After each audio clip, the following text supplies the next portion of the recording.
Hi, I am Songdevi Erickson. Welcome to my channel where I talk about whatever is on my mind. And today, finally, after more than 6 months of saying that I was going to talk about this, I am here to talk about Ceres Celestial Legend by Yuu Watase, known in Japan as Ayashi no Ceres. Now, this was the first manga I ever read when I was 14.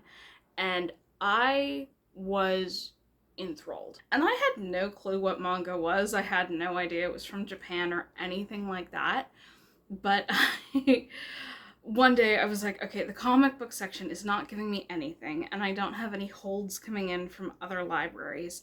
So what's on this other weird comic shelf that says volume 1 on it? And what I picked up was Volume 1 of Ceres Celestial Legend. This was not the cover of the one I got. I will post the cover of the one I got. It was this one. And then I flipped it open to this. And I had never seen art like this. I was used to reading superhero comics. I was not used to something like this. And I'll post the colored version here. Revisiting this series in this past 6 months or so has reminded me so much why Watase was my inspiration to start drawing. But I've talked in other videos how I grew up in a really religious home. So after a while, my mom got really zealous and was like, hey, I think this is demonic and I don't think you should be reading this anymore and you have to get rid of everything. It was kind of traumatizing. Back in last December, I was like, hey, what if I revisited that series? I've never been able to forget it. What if I went back? And so I started reading. My library had the first 4 volumes in ebook, and I started reading them, and I was like, oh, I had no idea what this series was about when I was 14. I was very sheltered and naive, but I had no idea what it was saying. And from there, I knew that I had to reread the whole series. And that was at the very end of December. And I talked about it in both my books I read in 2025 video and books I want to read in 2026 video. And I was like, okay, I have to get my hands on all the volumes because I can't just, my library didn't have them. And I'm like, okay, I got to buy these, especially once I found out they were out of print. So it took me a little while to get my hands on all of them. Volume 14 is not the most expensive book that I own, but it is definitely up there among them. Right next to stuff like my Final Fantasy 16 art books. Anyway, I'm carrying on. So, Ayashi no Ceres, or Ceres Celestial Legend by Yuu Watase, is a manga that was published in Shojo Comic magazine in Japan from 1996 to the year 2000. Originally, I wanted to do a video essay talking about the themes and the story and all that, and then I realized that's not my style. I'm far too off the cuff. I don't do well with a script. So I realized instead what we're gonna do is I want to go through the story beat by beat. And I know I also said in talking about this that I wasn't going to do 1 volume at a time. I was just going to do 2 or 3 volumes per video. All we're doing today is volume 1. And quite frankly, that might be the case for all the videos. I'm not really expecting anyone to watch these anyway, because it's not like Watase's Fushigi Yugi where there's still a holdover audience. Ceres was always a bit niche, and especially nowadays, I have not found a single retrospective video.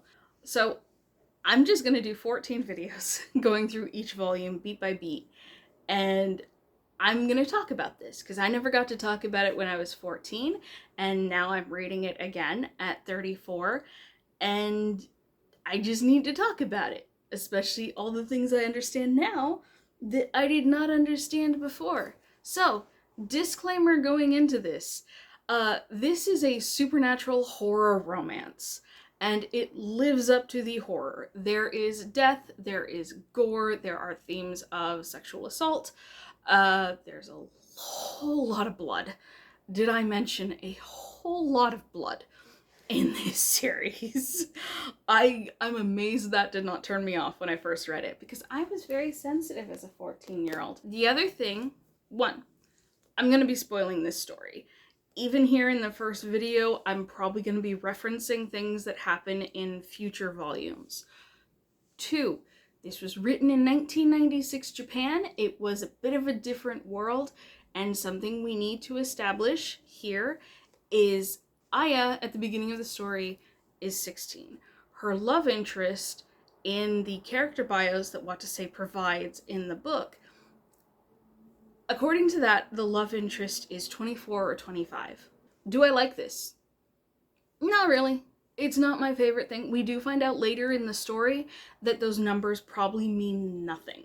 We actually have no idea how old he actually is. Again, she's 16. I think she turned 17 or 18 at the end of the series. Is it my favorite thing about this story? No, not really. Did it bother me when I was 14? Not at all. I didn't even think twice about it. I'm not going to be addressing that. Another thing I want to talk about before we get into it, this is a very gendered story, and Watase did that on purpose. This book is very much women are magical, men are scientific, women create life, men take life. Yuu Watase has since come out as non-binary, although she has said that in English she wants people to continue using she, her pronouns. I can't help but wonder if the way she talks about womanhood in this was her exploring gender. I don't know. I'm not qualified to talk about that. I don't know enough about it. It's not that I consider it to be the only thing that provides a woman happiness. I just wanted to show that women are actually amazing because they can create life. I wanted each and every girl to understand that she's a miraculous being. That doesn't mean, though, that I look down on men. I wanted people who read it to think about what the most important thing is, that it's not money and material goods. I could be an irrational idealist, but I think that if that concept gets lost, it will be the end, no matter what anyone says. There's a common theme throughout my work, probably in whatever genre I deal with. The concept of heart came up in the end of Fushigi Yugi too. I'd like to continue to create works that say that the heart is what's important. So, like the quote I just read from Watase says, she knows that having a child is not the only happiness a woman can have, but the story has a theme, and we're just gonna meet it where it's at. Okay, I think that's all my disclaimers. The story is very violent. There are themes of sexual violence. There are also themes of human experimentation, and there's a breeding program later. I'm just gonna say that straight up. There is a breeding program later in the series, not even that much later. We'll talk about it when we get there. It's a theme of the book. Just go with me, okay? Supernatural horror romance. Let's get into it. Alright, for those of you who follow me, you'll know that a lot of my videos I usually feature my Silas plush from Love and Deep Space. Last video, Kuromi was not here because she was crying over the loss of Valko in the game. If you don't play Love and Deep Space, you're probably not going to get this. But she was upset about being left out. So no Silas today. We just have Kuromi. But I bet she would really love this series. Not least of all because she's a Scorpio like me. And I feel like that might be part of why I like this story so much. It's a very intense story. I think that's part of it.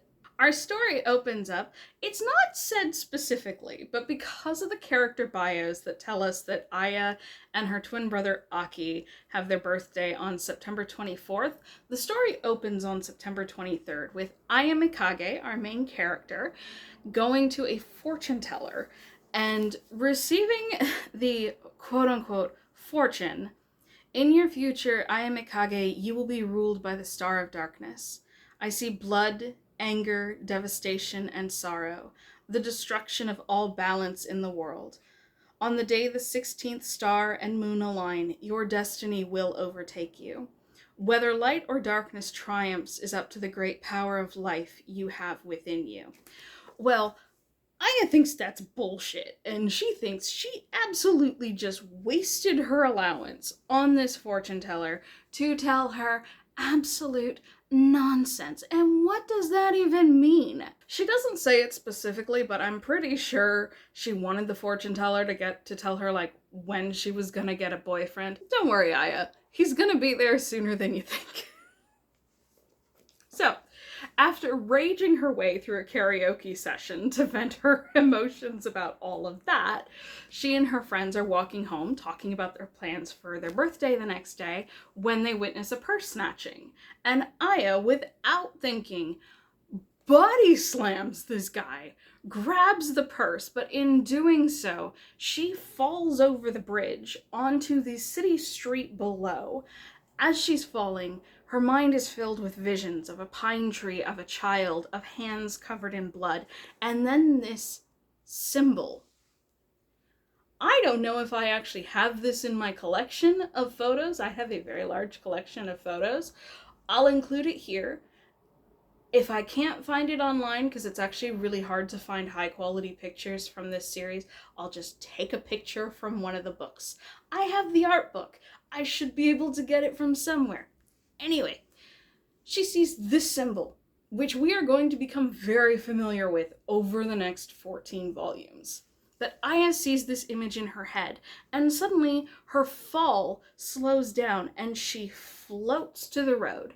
But she barely has time to process this because there is a car barreling down on her, honking at her, when a stranger from the street, a man in a rather mysterious trench coat and the belly shirt of doom, as I once heard someone call it on a fan blog back in the day, jumps in and saves her, knocking her out of the way of the car. She barely has time. There's a lot happening very quickly in this opening chapter, but she barely has time to process anything more than, wow, this guy is hot, before Aki and her friends show up, and her savior disappears into the crowd, and she's left trying to tell her brother and her friends, hey, I'm fine, I got the purse back, we lost the purse snatcher, but we got the purse back. From a writing perspective, the storytelling, especially in this first chapter, is really efficient.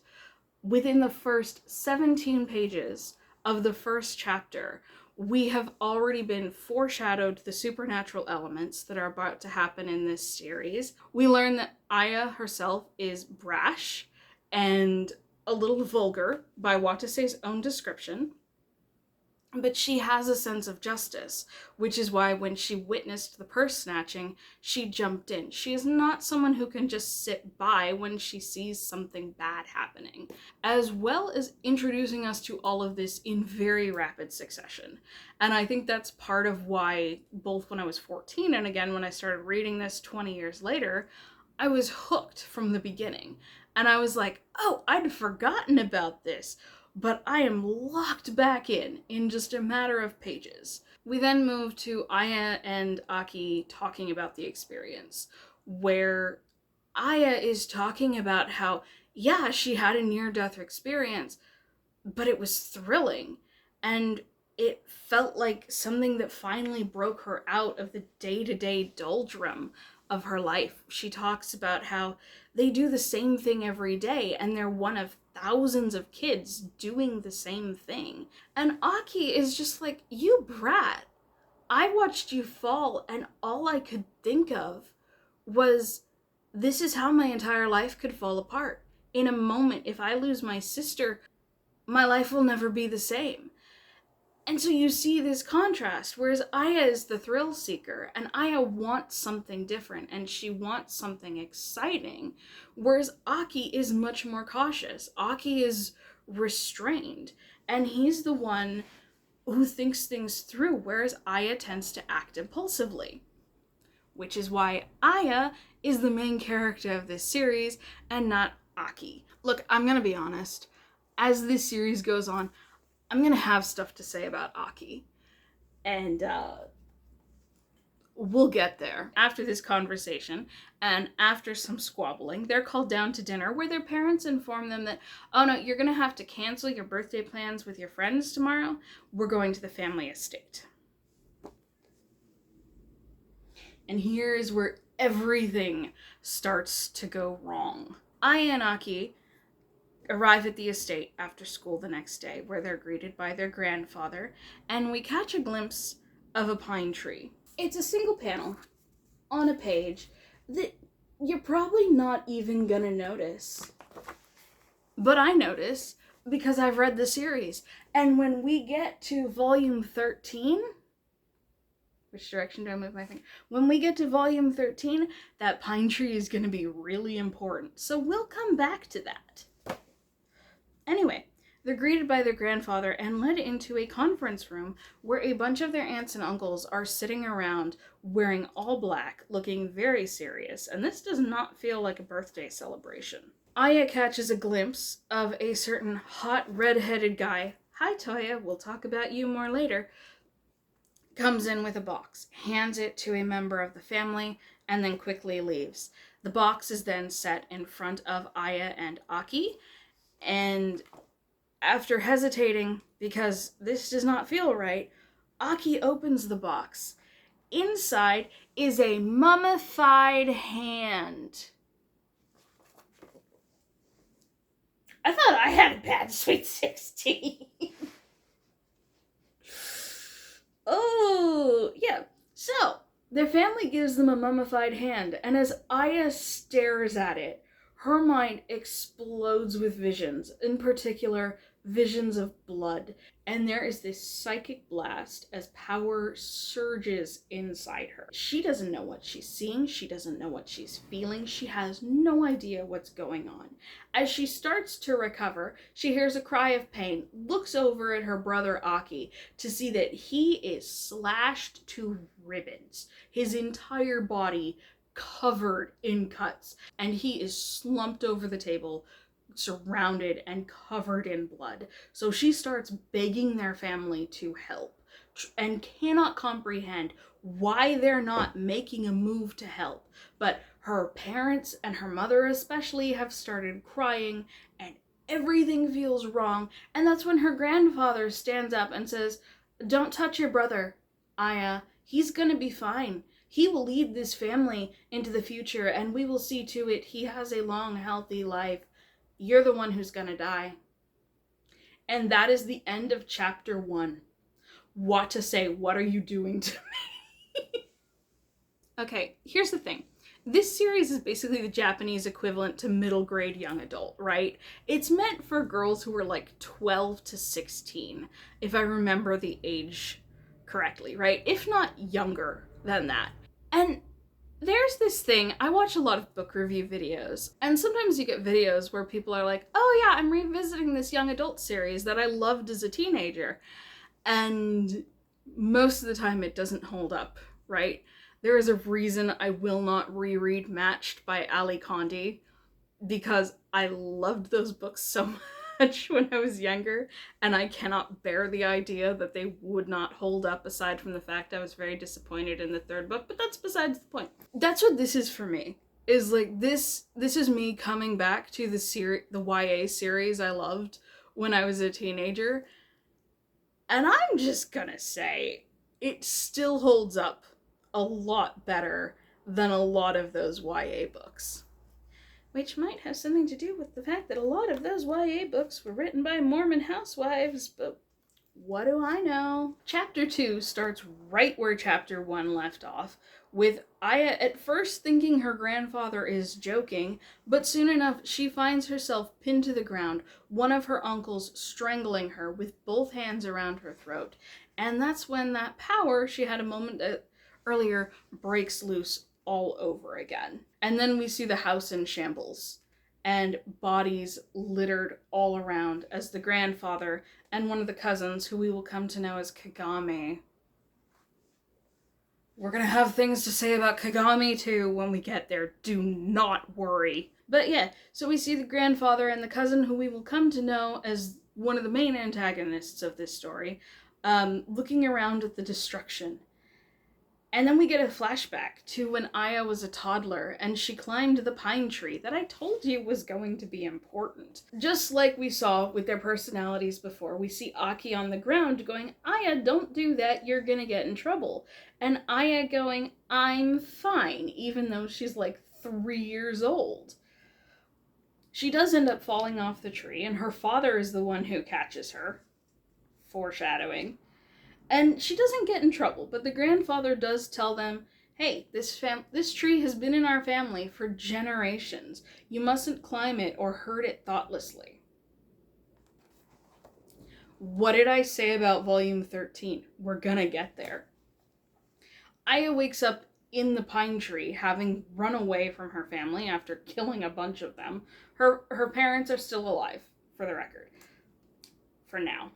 But yeah, she wakes up in the tree. Her clothes are torn. She is absolutely out of it. She's covered in flecks of blood, and she has no idea what is happening. Which is when, I'm just going to keep using his name, which is when we see Toya again. The hot guy who rescued her from the street and is now for some reason at her family's estate. So he jumps up into the tree. Aya is freaking out. Can you blame her that she is freaking out and trying to figure out why this is happening to her? And this is when, I think we all know, kissing someone who is having a panic attack is not a good idea. This is not how you deal with it. Even so, when I was 14, seeing this kiss panel rewrote something in my brain chemistry. I tried so hard to redraw this. And also, this is when Toya loses the stupid sunglasses. Thank God. They looked so dumb. We finally get our first look at Toya's face. And 14-year-old me immediately had a crush on him. Can you blame me? The kiss shocks Aya enough that she snaps out of it, at least for now. Especially since it is interrupted by sounds of her family running around with a shotgun. Actually, it's a rifle. And they're getting ready to shoot her out of the pine tree. This is when Yuhi Aogiri shows up. Now, Yuhi Aogiri is going to be one of our main characters in this story going forward. He and his sister-in-law Suzumi were introduced in a previous scene snippet, but I skipped over it because whatever. Anyway, Yuhi is going to be important to this story. He has been sent by his sister-in-law, Suzumi, to rescue Aya because she sensed Aya's surge of power. Aya, still panicking because who is this stranger and why is she supposed to trust him? Toya pushes her out of the tree, and just like when she fell off the overpass, she floats down. Toya says, "See you later, Aya. I'd stay away from any more high places if I were you."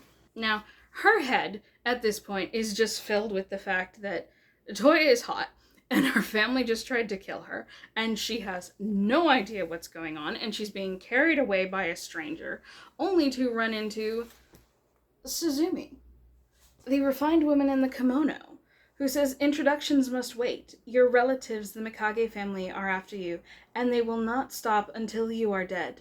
They do this because you are a heavenly maiden." Now, I believe the original English translation for the first few volumes used the word angel instead of heavenly maiden, at least in some cases, which is not accurate. The Japanese word for angel is tenshi. Tenyo is from Japanese folklore and mythology, and heavenly maiden is kind of the closest term we have, and we'll get into the background on that in a little bit more. Suzumi and Yuhi take her to their home, which is a Japanese dance studio, but also I think it's a bit of a mansion, which is when Suzumi sits her down and starts to explain. "I apologize for bringing you here against your will. I finally found a celestial maiden, and I don't want them to kill you. Do you know the fairy tale called The Angel's Cloak?" This is where I say that they originally translated it angel, which is not correct, but whatever. "The story goes that a fisherman fell in love with a bathing angel and stole her feathered robes. Since she couldn't return to heaven without them, he married her. The maiden, resigned to her fate, bore his children. But one day she found out the location of her robes from her children's nursery rhymes and went back to heaven. You're a descendant of that maiden. This legend exists in many places, and not just in Japan. There are a few differences, but they're basically alike and quite true. The Mikage is one family that has protected its bloodline for generations. Now, of course, the human blood is dominant, so they're no different from other people. But some among them are born with stronger angel blood, especially so for girls. Aya calls this crap. And to be... Look, if someone told me this was real, I'm one of those people I would probably believe it, because I believe there's some pretty crazy stuff going on in the world. Aya does not. Fair enough. And Suzumi has to show off her telepathy skills. Oh, it's telekinesis. She shows off her telekinesis skills. Now, for anyone else who knows even just kind of general world mythology and folklore, you'll know that Suzumi is absolutely right in the fact that this is a legend that exists in many countries. The one we know most commonly here in the West is the Selkie Maiden, which is, I believe, from Scotland, which is the idea that there are Selkies who wear seal skin when in the water, but when they come up on land, they take them off and turn into beautiful humans. And there's also stories of mermaids and naiads in general, where it's just, usually the story is a beautiful woman appears to a fisherman or some other average Joe, basically, and he either tricks her or something, or steals her seal skin or her heavenly robe. See, it's kind of ironic that for the first few volumes of this, they don't just use the phrase Hagaromo, which is a word that becomes very important throughout the rest of the series, to the point the last volume is called Hagaromo. The point is, this is a very common trope in folklore. Usually you do get that, like, he steals and hides her seal skin, or a robe of some kind, or something like that. Or she will set a rule that he cannot follow, and since it's fairy tales, it's the rule of 3. There's one in particular I remember where it's like, you cannot lay your hand on me 3 times. Or if you lay your hand on me 3 times, I'll leave. And he never hits her. It's something where, like, he accidentally bumps into her or something like that. And the 3rd time, she's like, I told you. I told you the rule. And it was always an accident. But the point is, eventually, usually, according to the myth, she will find her robe or the rule will be broken and she will return to where she came from. Suzumi reveals that she is descended from another Tenyo, which is why she has some low-key psychic abilities. Aya saying, this is complete bullshit, and I don't believe any of it, I don't have powers, tries to storm out. Suzumi, using her powers, slams the door in her face and says, understand this, the Mikages have killed girls with powers like yours before. Trust us, stay here, I don't want any of my kind to die. However, if you insist on going back, decide first whether you're going to get killed or fight back. And Aya is obviously left with a choice. To her credit, she does think about this. Now, she is 16, so she can only think about it so far, and she ends up running away back to the Mikage house. And if she wasn't 16, I would tell her, Aya, you're being stupid. But she is 16, and we do need the story to move along, so I get why she does. As she arrives back at the Mikage house, her thought process is, if all this is true, I can never be normal. I can never go back to the life I had. I can never fall in love. I can never have what I thought my life would be. So you realize she's in denial. Everything is laid out before her. It's impossible to deny what is happening, but how else is she supposed to cope right now? She's trying to deny it because she's still holding out hope that she'll be able to go back to her normal life. As she walks into the conference room that she left absolutely demolished before, with wood splinters and shards of glass all over the ground, Toya is sitting in the broken window pane. And he asks, why did you come back? Didn't you learn your lesson? And Aya, despite everything that is going on, feels her heart start to pound. And I can't help but wonder. Because I know what happens. I know what happens, which makes me wonder how much of this immediate attraction is just that Aya finds him extremely attractive, and how much of it is something else. What do you think, Karomi? I think she's a little too distracted by how hot Toya is, and she's got nothing else to say about the story at this point. So, this is when Aya finally learns Toya's name, and we learn that it is written with the characters for 10 and Knights. Okay, I remember how to write 10. I don't remember how to write Knights. I don't remember what that looked like. That will come back. Everything comes back to volume 13, but as they're having actual proper introductions, that's when Grandfather comes back in. We're gonna get to volume 5, and I'm not gonna feel bad for the Grandfather at all.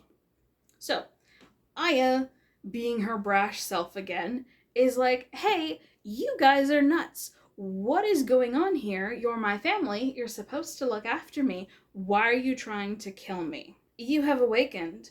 The blood surging in your veins has changed you. You are no longer normal. Oh yeah, her father is in this scene too. And this is when we get a bit more backstory, which is a long time ago, a Mikage girl was born with the powers of a Tenyo. They say Heavenly Maiden, but I'm saying Tenyo because it's more accurate. When she turned 16, she tried to destroy the Mikage family, us and everything about us. In order to protect the family, she was destroyed. From then on, we've tested all our girls at 16 to see whether they have the power. And you and Aya, you have those powers. We were surprised by Aki. He has powers too, though different from yours. Powers that will help the family. No, they won't. Oh my god, it's... Remember how I said that this story is very gendered, and it's very much about, the differences between men and women, and I never would have understood these words when I was younger, but it just occurs to me how there is very much this idea of patriarchy, that like, because Aki has powers, and because Aki is a boy, they just kind of assume like, oh, he's gonna lead the family. He's the one who's gonna lead us into the next generation, and he's going to bring us even more power and even more money and stuff like that. And he's gonna be the savior of the family. When you find what is in Aki, the thing in Aki does not give a fuck about that family. And it's so fascinating that, again, I had no idea what the word patriarchy was when I was younger, but just this assumption, the girl has to die, but if the boy got powers, if the boy showed something special, well, that's totally different. Remember how I said when I was 14, I had no idea what was happening in this story? Like, I understood the overall plot. It's the nuance and the themes that I did not understand. In the author's notes, and also in the interview that she did in the art book for Ceres, Watase talks about how she sometimes feels like she's shouting in her stories and expressing her thoughts and trying to get a deeper lesson across to her readers.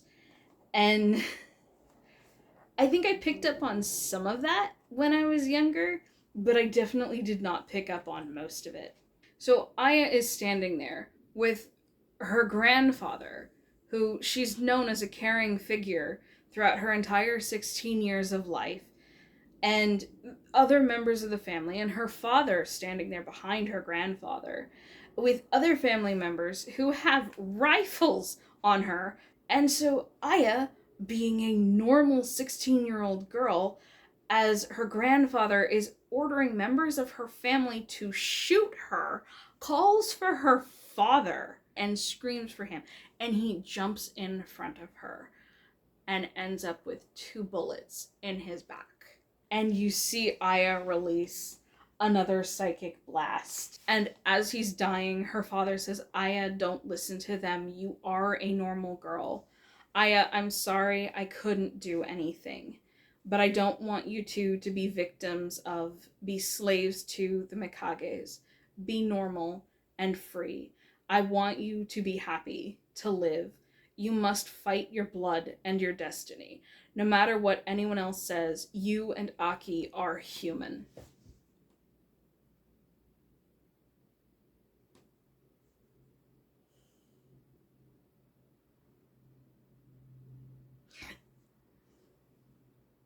I feel like that shouldn't get to me as much as it does. But it does. And you know, I talked in my disclaimers about how this story is very gendered. And it's very much that kind of men destroy while women create life. But that is very simplified for even what the story is saying. Because even as she kind of established that as a baseline, Watase still plays with that. And she still defies it and still proves that it's not always that simple. And not everyone just sticks to that. We're going to get to Shuro later. Anyone who's read this story, we're going to get to Shuro later. But Aya holds her dying father as he tells her, live your life, be free. And I do think it's interesting. Her father is the one who took a bullet for her. And we're going to see later this volume what her mother does. Aya is still desperately holding on to the hope that she can save her father. And she promises to him that she will save Aki. And then since no one is doing anything else, she's like, fine, I'll call an ambulance. Only to be stopped by Toya holding a gun to her head. I thought guns weren't even legal in Japan. Okay. And he says, my question stands, Aya. Why did you come back? Scene change. Flash to Aki, finally waking up from his wounds, covered in bandages, and a bit out of it, with his mother sitting at his bedside, telling him, Aki, Aya's gone. We will never see her again. Ever. Aki is like, what the fuck are you talking about? Tries to leave the room, only to find the door is locked, and the windows are locked, and he is now a prisoner in the Mikage house. You better get comfortable there, Aki, because that's where you're gonna be for at least the next 5 volumes, and then your prison is going to get even smaller. Back to Aya. Toya still has a gun to her head, and this is where it's revealed that he works for her family. Toya is a man of considerable skill. He came to us last month looking for work, so we've employed him as a bodyguard. He does as he is instructed by us. And Aya thinks I was so stupid, getting myself all excited, thinking this man and I had anything going on. Her father is still alive, watching this, bleeding out on the floor. And her grandfather, his father, is just watching this. And says, my son was a fool trying to help a celestial maiden, trying to help his daughter, and even bleeding out. He is still reaching out to try and protect his daughter. Meanwhile, her grandfather is going, Toya, what are you waiting for? Kill her! And he can't. And that's when Aya, overwhelmed with her grief, once again, has another psychic blast. Just complete and total destruction. We flash back to Yuhi and Suzumi, and they make it to the Mikage house, and we see this. 2 things to note on this is 1, that doesn't quite look like Aya. I wonder what's going on. And then Toya, completely unaffected by all the destruction. I wonder why that is. Yuhi jumps in, grabs the overpowered Aya, and carries her out. He's an idiot because he's only 16, 17, and he tells the Mikages his name before Suzumi can whack him upside the head with her fan and just be like, why don't you just invite him over for tea? huh. Toya is told, they're escaping, shoot them, and Toya just goes, huh. Seems like I forgot to load the gun. And he does pull the trigger. So it seems like he really did forget to load the gun. But, Aya is taken back to the Aogiri house, and you see her wail in grief for the loss of her father and the loss of her life, and she thinks, I can't forgive them. How could they do this? Oh, one other line from her father's death scene that I forgot to say is that he said, don't let them use Aki. Help him. And so once her tears dry and she pulls herself together, Aya becomes resolute, hanging onto her father's words, you must fight your blood and your destiny. And she says, I will survive. And she tells herself to forget about Toya, but that's not going to happen. He's on the cover of volume 13 for very good reason. Then we get to our next chapter. I think we're on chapter 3 or 4 at this point. And things have settled down enough that Aya is trying on her new school uniform to start at a new high school. And now she's going to school with Yuhi. And this is where we see, where is it? Okay. So that symbol I mentioned earlier that Aya saw in her head when she fell off the overpass, this is what that symbol looks like. Suzumi gives Yuhi a headband and a set of wristbands that have what she calls the crest of the Heavenly Maidens on it. She reveals that it's something that she's always known, and she believes it's some kind of genetic memory. So, because Suzumi infused them with her own power, Yuhi can't take them off.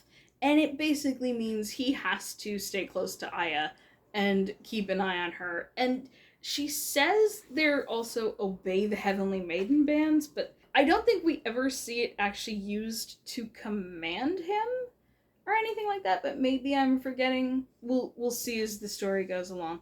But yeah, so Yuhi, poor 17-year-old, is assigned to keep an eye on Aya. And as they're being driven to school, Aya says, you should have refused, Yuhi. You complain, but you always do what Suzumi says. That's some sister complex you have. Hey, she's my sister-in-law, my brother's dead wife. More on this later. Meanwhile, back at the Mikage house, the Mikages are, of course, lying to Aki, saying, now look, we've told you. Aya saw your injuries and panicked. She ran off, and your dad went out to look for her. And let me introduce you to the guy who's looking for her. Enter Toya. Poor fucking Toya. Poor Toya. I feel way more sorry for Toya in this situation than I do Aki. And look, if I'm honest, maybe I should feel worse for Aki. But like I said, I have a lot to say about Aki later in the story, and Toya even says some of it for me. But this is where we start to learn that Kagami, the evil cousin I mentioned earlier, is not entirely in line with the grandfather's vision of how things are supposed to go. Because after meeting Aki, Toya says, this is weird. You're telling me to babysit the brother but kill the sister? And Kagami says, no, don't do anything to Aya. Don't tell grandfather. There are things about this business I'd like to know more about, be more sure of. Aya's power is astounding, and the potential is still unknown. I'm going to unlock her genetic potential. Your job is to keep an eye and, at the proper time, recapture her. Genetics are a big part of this story. So when I said earlier that women create life and men destroy is kind of one of the themes of the story, that's a bit of an oversimplification. It's more specifically that women create life and men then try to create life essentially through science, and because it lacks love and it lacks heart and even a level of magic to it, it becomes corrupted. So Kagami, I don't know if we've even gotten his name at this point, but it's like we know his face and I know his name, so I'm just gonna keep calling him that. So after telling Toya this, he goes to see Aya's mother, and this is where he says, I know this will be difficult to hear, but Aya killed your husband.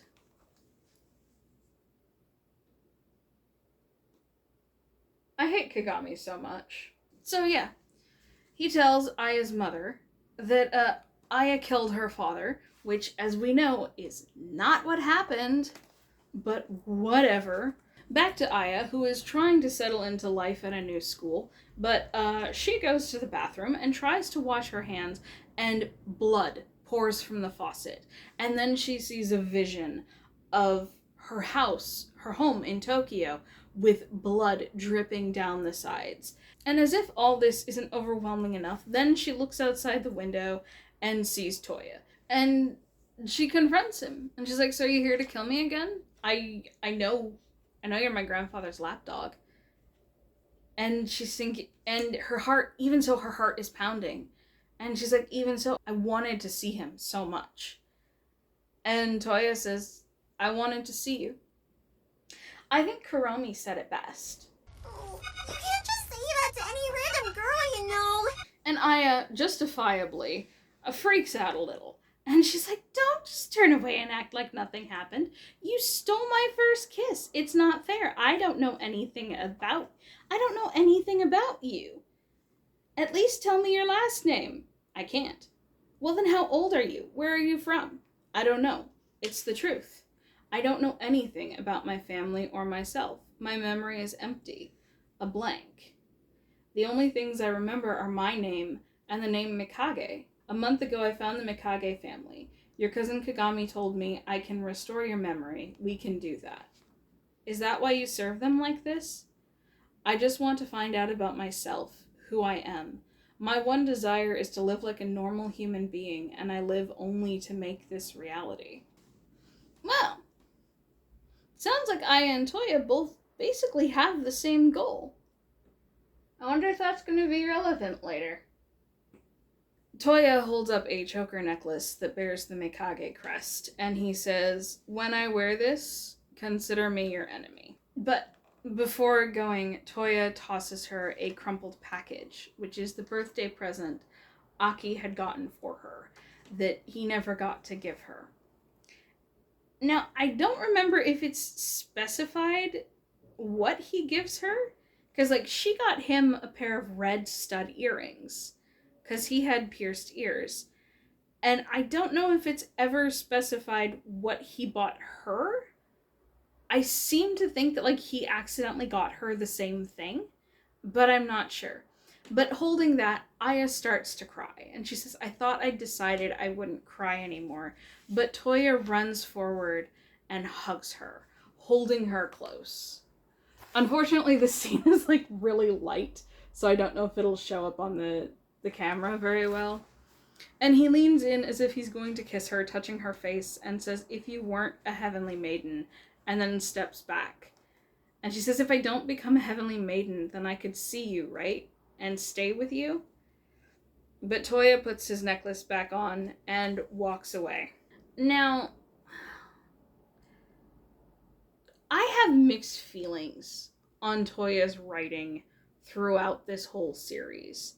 And I think some of that is a mix of Watase very much wanted him to be the cipher, right? Where it's he's got amnesia, he has no memory, he's a complete blank slate. He's also working for the enemy, but, he can't resist his attraction to Aya, all of which works, but I feel in a way, sometimes Toya is a bit too blank. When I went looking for kind of what thoughts are on this series now, 20 years later, I saw someone say that they felt like Aya and Toya have no chemistry, and I can see where they're coming from, unfortunately, because I think the issue is just that Toya has such little personality, because he is supposed to be so mysterious and sexy at the same time. But it does end up feeling a little hollow. I understand what Watase was doing, and I think it works for what she was trying to do. And it certainly worked for the audience, because there were plenty of people who loved Aya and Toya as a couple, as far as I can tell. But part of that may have just been because Toya is, as a character describes him in one of the later books, sex on a stick. And so I suppose it's easy to get behind the relationship when you're already attracted to Toya, if that makes sense. I still haven't come down on my final assessment of that, because I'm going to be honest, since I've had these books, I've read volumes 1 through 7. I still have not reread 8 to 14. I'm going to before I make those videos, obviously. But point is, come back to me after we reach volume 14, and I'll let you know what I think. Okay, yeah, it says, I'll keep the red earrings Aki was going to give me to bring me good luck. That's what she got him, right? The birthday present I wanted to give Aki. They would have looked good on him. Earrings with red stones, blood red stones. Yeah, so she and Aki accidentally got each other the exact same pair of earrings for their birthday. But after having that vision of her house covered in blood, she manages to evade Yuhi again. I swear, Yuhi is going to be an actual character as this story goes on. I just have not had a reason to focus on him in this volume, because this summary is already taking long enough. I am sorry about that. So yeah, she goes back to her house in Tokyo, and this is the house where she lived with her parents and Aki, not the family estate. But she goes up to the house, and she's like, oh, it'll be locked, but it turns out it's not locked. And her mom's shoes are sitting in the entryway. And then her mom shows up. And Aya is, understandably, stunned and confused. And her mom comes over and gives her a hug, and they head to the kitchen to make dinner together. But we see her mother lock the door. And we see Toya standing outside. And as they cook, Aya starts thinking how normal this feels, and how it feels like Aki is upstairs listening to music, and her dad should be getting home from work anytime, and she's talking to her mom. And her mom does give her a little bit of a hard time for, like, not entirely knowing how to cook. And it's like, well, if you'd helped with dinner more often, things like this wouldn't happen when she messes something up. And then say, Aya, why did you kill Dad? Because remember, Kagami lied to her mother and told her that Aya was the one who killed her father. We never get names for the mom or dad, unfortunately. So I just have to keep referring to them as the mom and the dad. Aya is wide-eyed, confused at this. She turns to find her mother holding a kitchen knife, preparing to attack her, still accusing her. And Aya tries to tell her he was protecting me.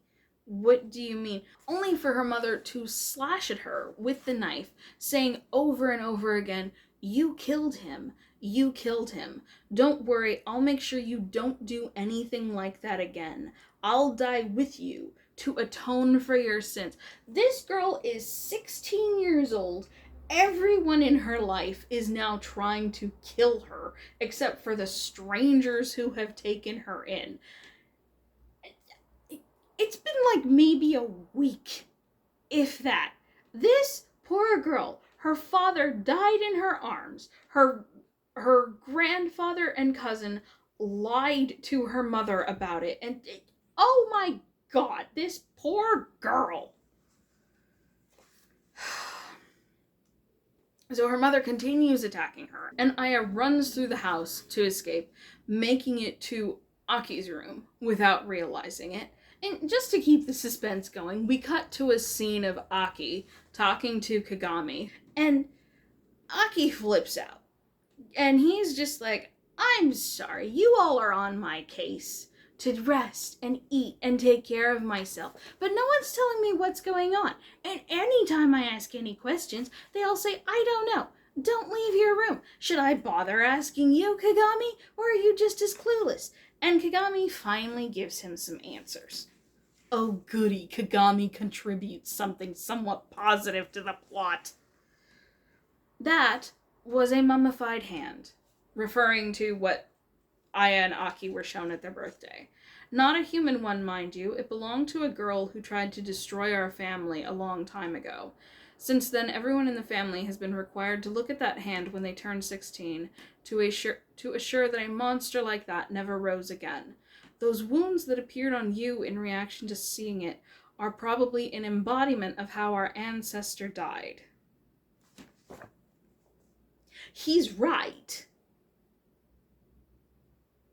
And again, volume 13. Oh, no, wait. Sorry. Toya's backstory is volume 14. Volume 13 is when we get the overall world-building backstory. So, Yuhi, who has been sent to find Aya, of course, is pounding on the door of the Mikage house. The driver took Aya there, and so he called Suzumi to say, hey, this is where Aya is, and she hasn't come out. So Yuhi has, of course, been sent to find her. Yuhi and Mrs. Q, who I have not mentioned because she's mostly comedic relief, and I don't know if I have any actual reason to talk about her in these videos with the way I'm doing it.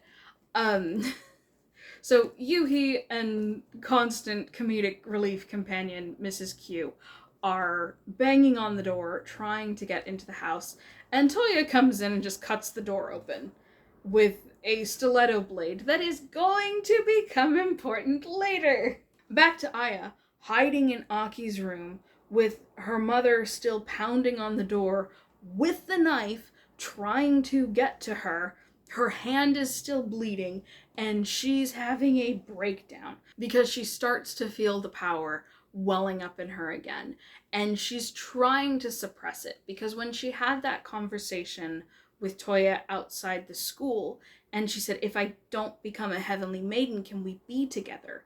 And while he never answered it, her solution right now is suppress the heavenly maiden, get back to being normal, and maybe she can be with Toya, and maybe she can get some kind of semblance of her normal life back. And so she's trying so hard to fight it and hold it back and hold on to her father's words that she is a normal girl.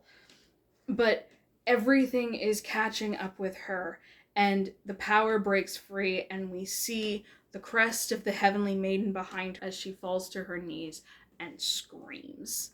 Yuhi finds her mother stabbing at the door, trying to cut through it with a kitchen knife, and manages to pull her back, and the door falls away, and inside the room we see a woman with dark hair. Yuhi calls Aya's name, and this woman wearing Aya's school uniform, but with dark hair and different features, lifts her hair and says, Aya. Can't come to the phone right now.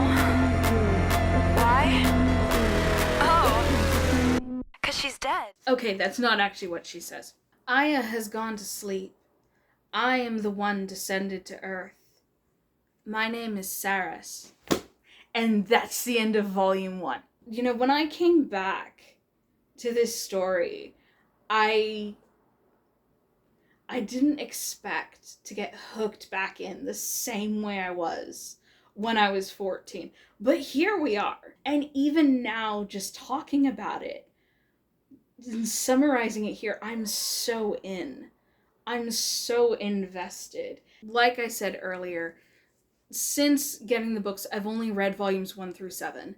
And I still need to read 8 to 14. That's just because of stuff that's been going on in real life and whatever.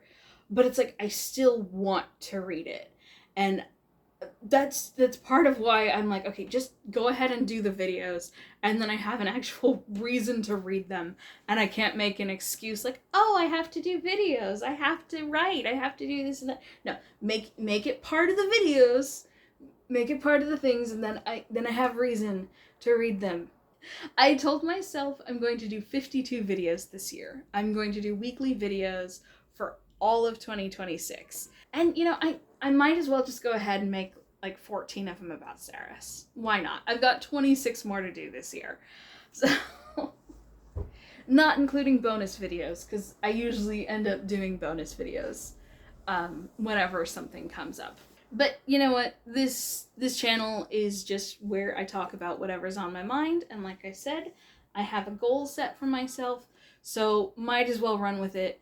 And I never got to talk to anyone about this series when I was younger and read it. So you know what? I'm just gonna reread it now and make a bunch of videos talking about it.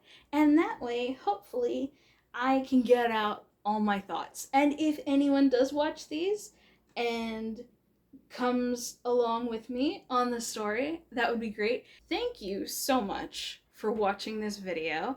And if you've read Ceres, I would love to hear your thoughts down in the comments.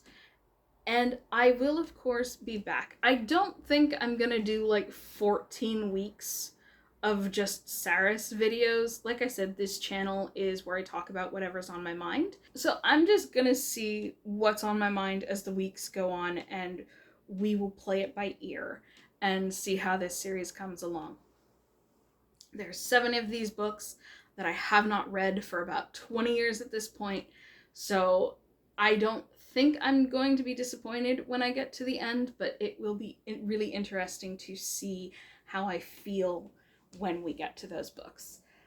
But yeah, I think that's just about all I have to say. Again, love to hear your thoughts down in the comments. I will be back soon with volume 2. I don't know if, I'm hoping it won't be quite this long, because that might be a bit excessive, but besides the point, thank you so much for watching this video, and I hope you will come along with me for the rest of the series. Maybe check out some of my other videos on other topics. Of course, that is up to you, but again, thank you for watching this, and until next time, stay safe, take care, and I hope to see you again soon. Bye-bye!